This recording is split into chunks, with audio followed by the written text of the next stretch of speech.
60-second adventures in thought. Number 1. Achilles and the tortoise. How could a humble tortoise beat the legendary Greek hero Achilles in a race? The Greek philosopher Zeno liked a challenge and came up with this paradox. First, the tortoise is given a slight head start. Anyone fancying a flutter would still rush to put their money on Achilles, but Zeno pointed out that to overtake him, Achilles would first have to cover the distance to the point where the tortoise began. In that time, the tortoise would have moved, so Achilles would have to cover that distance, giving the tortoise time to amble forwards a bit more. Logically, this would carry on forever. However small the gap between them, the tortoise would still be able to move forwards while Achilles was catching up, meaning that Achilles could never overtake. Taken to an extreme, this bizarre paradox suggests that all movement is impossible. But it did lead to the realization that something finite can be divided an infinite number of times. This concept of an infinite series is used in finance to work out mortgage payments, which is why they take an infinite amount of time to pay off. Number 2. The grandfather paradox. Will time travel ever be possible? René Barjavel was a French journalist and science fiction writer who spent a lot of his time thinking about time travel. In 1943, Barjavel asked what would happen if a man went back in time to a date before his parents were born and killed his own grandfather. With no grandfather, one of the man's parents would never have been born, and therefore the man himself would never have existed. So there would be nobody to go back in time and kill the grandfather in the first place, or the last place, depending on how you look at it. The grandfather paradox has been a mainstay of philosophy, physics, and the entire Back to the Future trilogy. Some people have tried to defend time travel with arguments like the parallel universe resolution, in which the changes made by the time traveller create a new, separate history branching off from the existing one. But the grandfather paradox prevails. Although the paradox only suggests that travelling backwards in time is impossible, it doesn't say anything about going the other way. Number 3. The Chinese room. Can a machine ever be truly called intelligent? American philosopher and Rhodes Scholar John Searle certainly can. In 1980, he proposed the Chinese room thought experiment in order to challenge the concept of strong artificial intelligence, and not because of some 80s design fad. He imagines himself in a room with boxes of Chinese characters he can't understand and a book of instructions which he can. If a Chinese speaker outside the room passes him messages under the door, Searle can follow instructions from the book to select an appropriate response. The person on the other side would think they're chatting with a Chinese speaker, just one who doesn't get out much. But really, it's a confused philosopher. Now, according to Alan Turing, the father of computer science, if a computer program can convince a human they're communicating with another human, then it could be said to think. The Chinese room suggests that however well you program a computer, it doesn't understand Chinese, it only simulates that knowledge, which isn't really intelligence. But then sometimes humans aren't that intelligent either.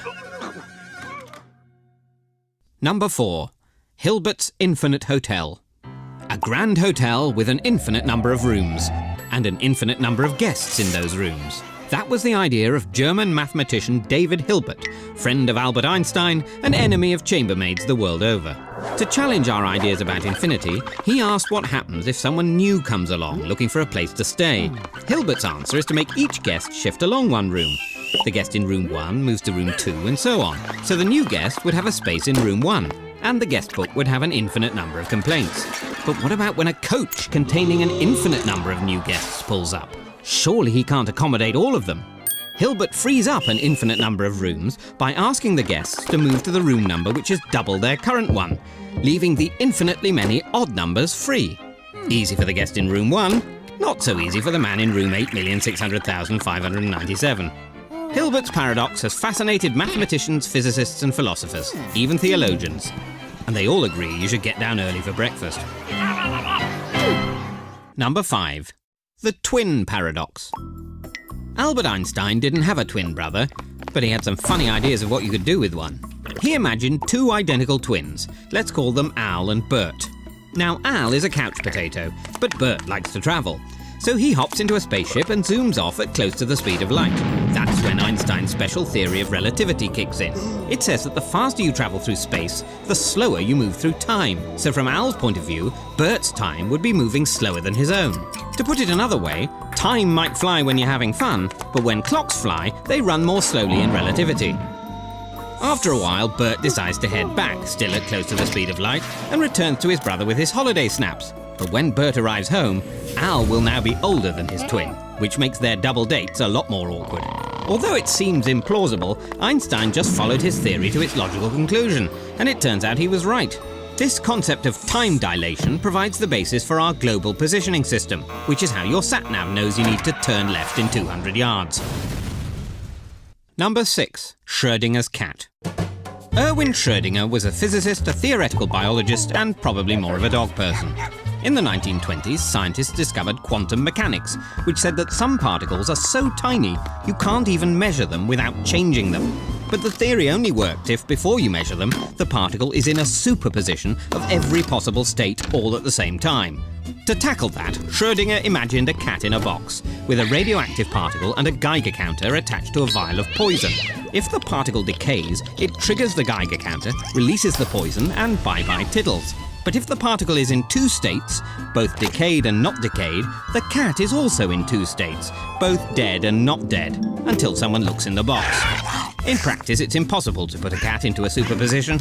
You'd have the animal rights lobby up in arms. But you can isolate atoms, and they do seem to be in two states at once.